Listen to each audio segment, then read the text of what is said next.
Welcome to the Verts podcast. I'm your host, as always, Sonny Weaver. Now, if any of you are joining us again from last week, you know we had Dustin Smith on from EA. And so Dustin came on and he talked about the equipment and what his job entails as far as getting the equipment into Madden. As we had mentioned in the last show, part of Dustin's job also is taking over for Donnie Moore in the ratings department. So here's part 2 of that interview where we sit down and we talk about more of the rating aspects. I kind of want to get into a second segment here, kind of split out from the first. And that is probably the part of your job that the majority of people or the larger mass of people probably have the bigger interest in, and that's your involvement in the ratings.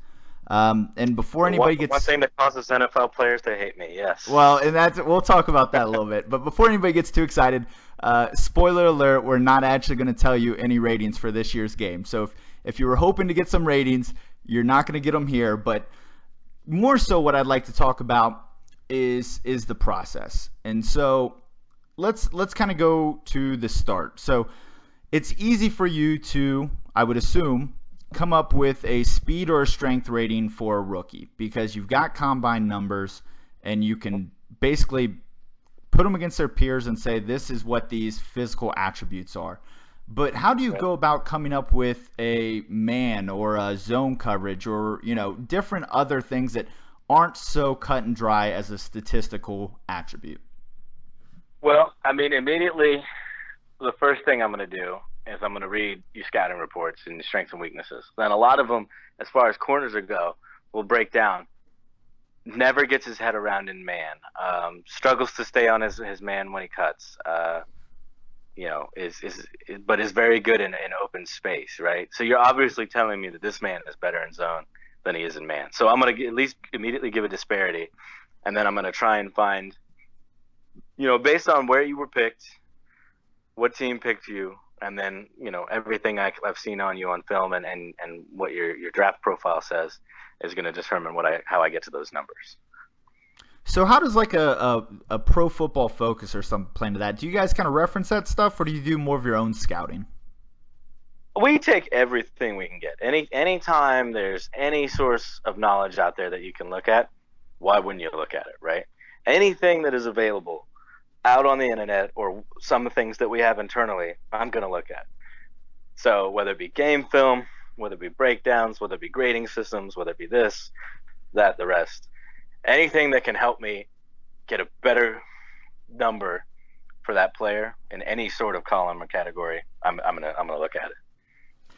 So and that's rookies, right? So you got the rookies coming out. Now, I would almost say the opposite is true for veterans. So veterans, you kind of know what their skills are, and you don't expect them to change too much from year to year. But as they age, some of those physical attributes start to deteriorate. So how do you decide that, a guy's going to start dropping? Because I think what happens a lot of times is the community points and says, well, that guy ran a 4.540. Well, that guy ran a 4.540 9 years ago. Can he still run a 4.540? Yeah. And so how do you kind of balance that, which is the opposite side of the spectrum? You know what this guy can do from an actual gameplay standpoint, but physical attributes have to start declining at some point.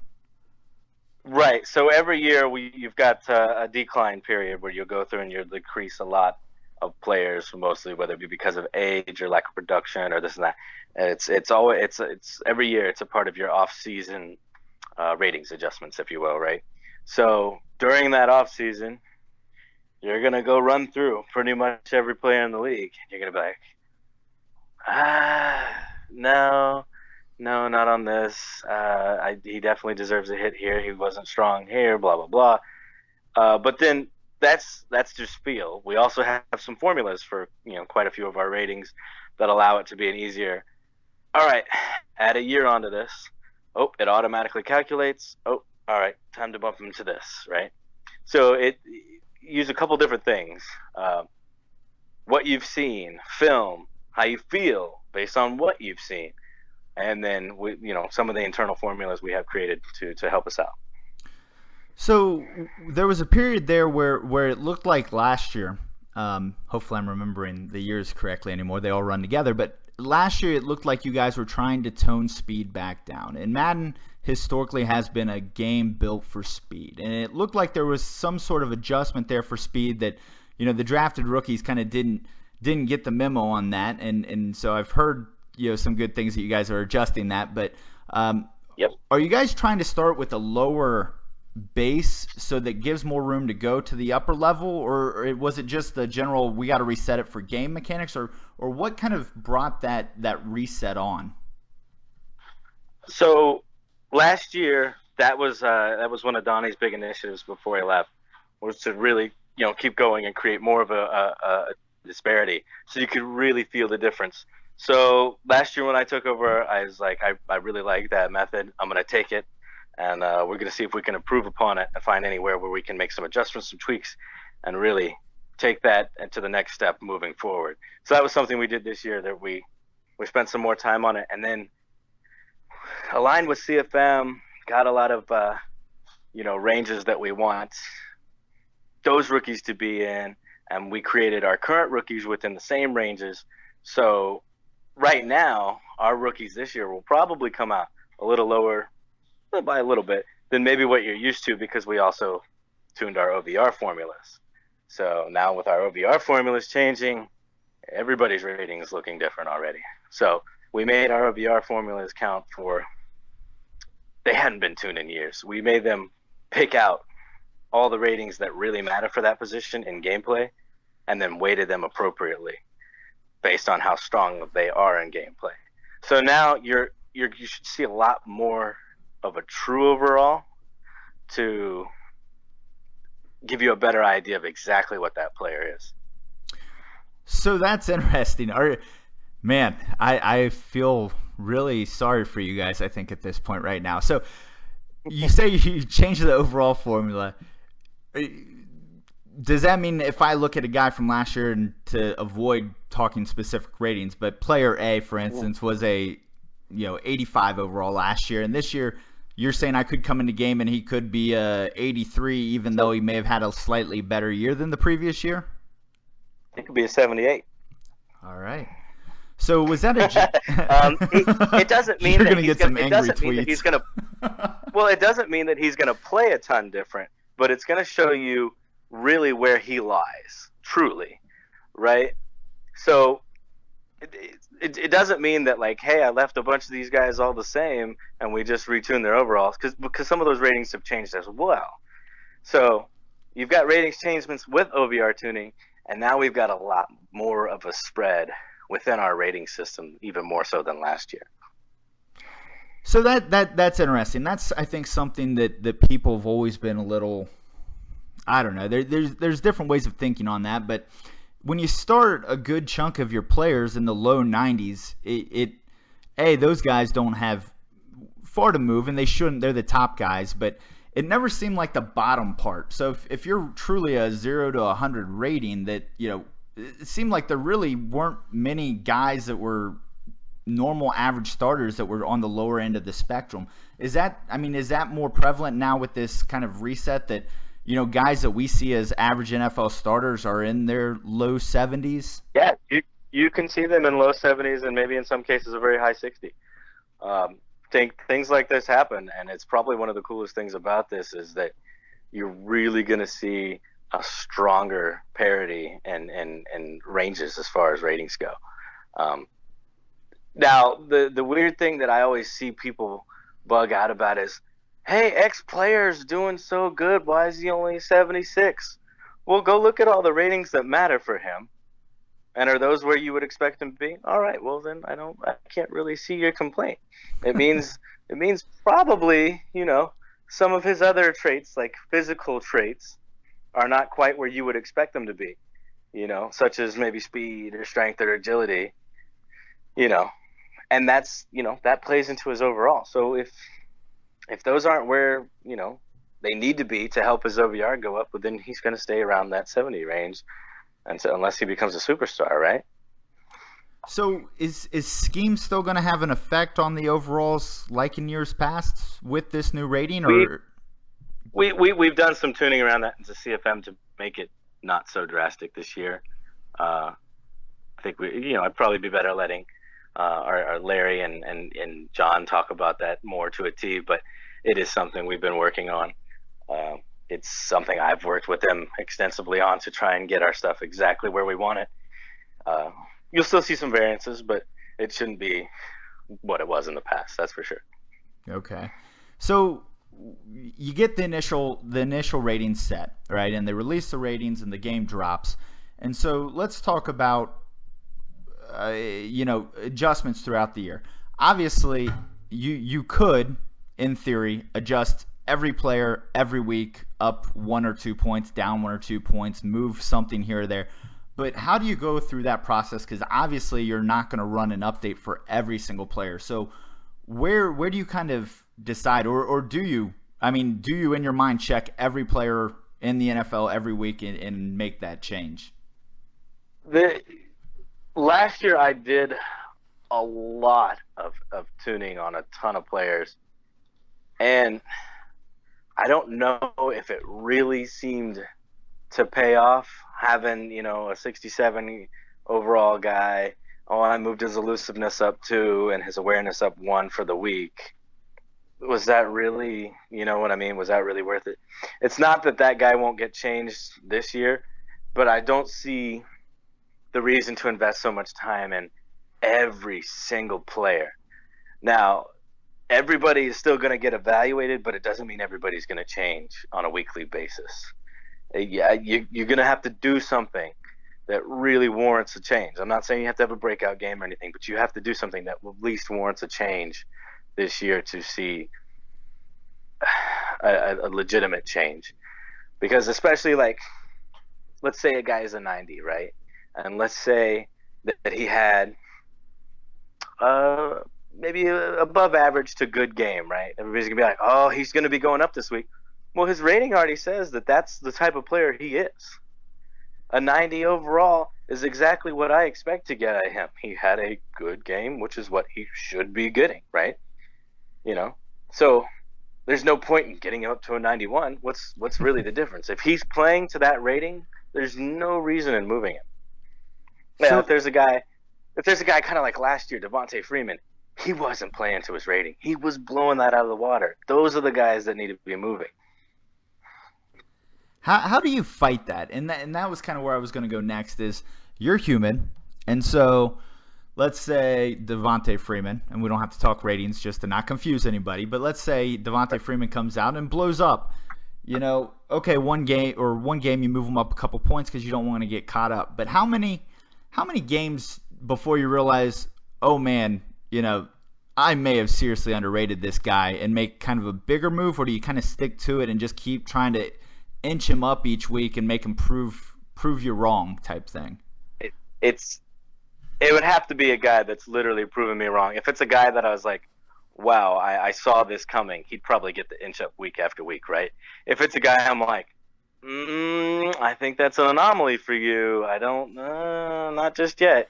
It's, based on all the scouting reports I've read, based on this, based on X, like Josh Norman last year. Took him a little while to prove it, right? He had not really done anything in the league to that point. Young guy, Coastal Carolina. I was a fan of him, but I didn't see him getting to that level, right? I saw him, I was like, well, he's playing pretty good. All right, we're going to give him increase, a little increase. Then he just kept doing it. I'm like, oh boy, I think, yeah, he's probably severely underrated. But it was one of those, you're like, every year that's going to happen. Every year there's that guy that you don't expect that's going to ball out, and you're like, how come nobody knew about this, right? How come nobody saw this coming?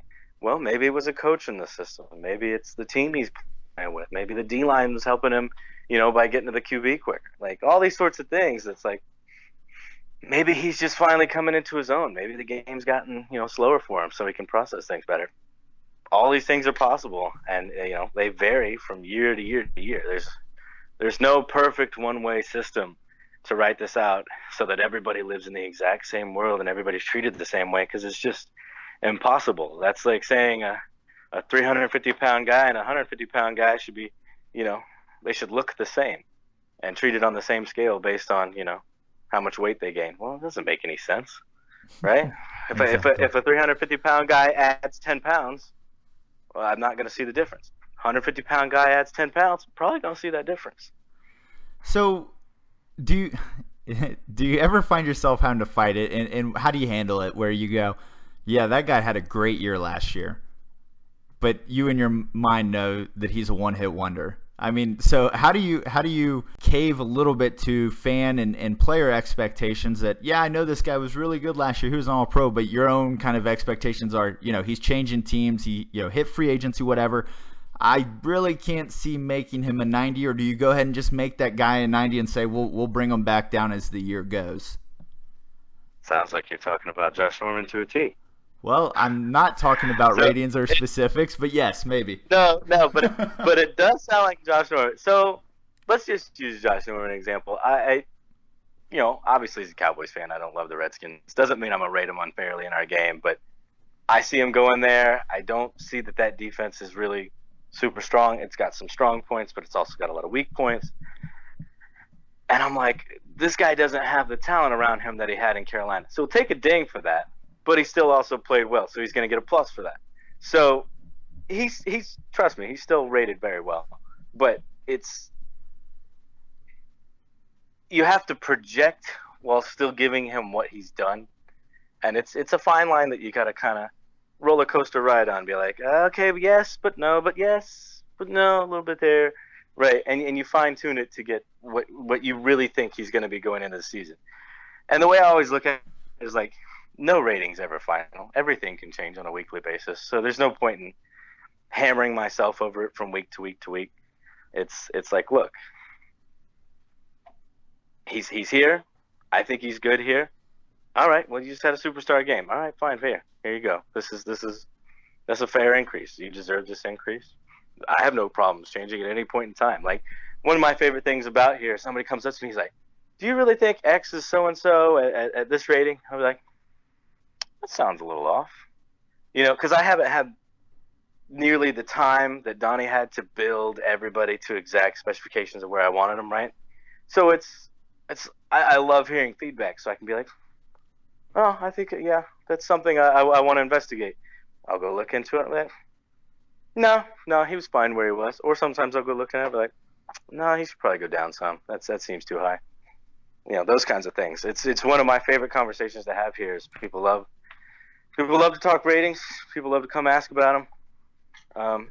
No rating's ever perfect. Everything's always in flux. Anything can change at any time. So, fun way to kind of wrap this up. Give me your best, which really means worst, tweet or message you've gotten about a player and their rating being quote unquote ridiculously off. I think one that I got a lot last year. Dustin Smith of the Redskins was one of them. Like, oh my God, he's outplaying this, he's doing that. He had 8 sacks. How come you can't give him any love? But all the other time when he wasn't making those sacks, he was not playing very well. So every now and then he'd have, a handful of snaps that were really good, and then the rest were not very good at all. I was like, how high do I really push him? Because he's not like an all the time guy. It's small flashes, right? So how do I balance that out in game? I want to say another Redskin. Deshaun Jackson's speed seems to be a very consistent one that everybody bothers me about. Consistent, never ending, and it's like, yo, the dude has been in the league for X years. Yeah, but he had X amount of catches over yards. I'm like, yeah, you're not counting that. Okay, well, the guy also caught it 5 yards in the field, made one miss, and then went. Okay, you're also not counting the coverage that he's facing. It's not just because you show me a stat doesn't mean that he's just blazing past everybody. Or what if he's blazing past somebody that's incredibly slow? Like, it seems like none of these things are factored in because you just want to show me a stat. So it's like, stats don't create ratings. Ratings don't create stats. There's so much more to it. Nope. In fact, you create stats, and you create ratings, and we appreciate you for that, Dustin. That's going to be all the time we have today. I'm sure you're going to get a lot more angry tweets and messages now that people realize, guys, everybody, this is the new Donnie. So if you have complaints, make sure you send them here to Dustin. You can find him on Twitter at equipment_guru. So make sure you let him know about everything that's wrong that is all his fault. This was always one of my favorites because I remember going to some of the teams, and every time I talk to an NFL player, I'd be like, I'm the equipment guy, this and that. This is when I wasn't doing ratings. And I'd be like, how come my speed's this? I was like, hold up. I pull up my phone, I pull up Twitter, pull up Donnie's handle. I'm like, go talk to this man right here. And now I can't do that anymore. So it's like, oh yeah, I'm the ratings guy. Yeah, I know you're gonna yell at me. Let's hear what you got. Yeah, it's just like I know it's gonna happen. Nobody's ever happy with their rating, even if they're really high. It's super rare that you hear somebody be like, nah, man, you did a good job. That's about perfect. It's the price that comes with the job is you have to expect to be the most hated man at your position because everybody can do it better than you, and they're 100% sure of it. Well, we appreciate that. You definitely do have got to be one of the hardest jobs there because it is a can't-win job. So I appreciate you taking the time to come on here. Had a lot of fun. We'll have to get you back on here later on in the summer when the ratings do start to release, and then maybe we can take some questions from fans, and that could be some fun stuff. Plus, we'll have to do our little game there with the equipment and see if we can really get you to pick out people from the 80s and their equipment and face masks. Whoa, not the 80s. Let's go 90s. Okay. I'll give you 90s. I was only alive for 5 years in the 80s, so give me a little break. Okay, so we'll give you 90s. But hey, it's been a lot of fun. I appreciate you coming on, and thanks for your time. All right, thanks for having me on, man. Appreciate it a lot. Yep. All right, everybody, that's all the time we have this week for the Verts podcast. I am your host, Sonny Weaver, as always, signing off.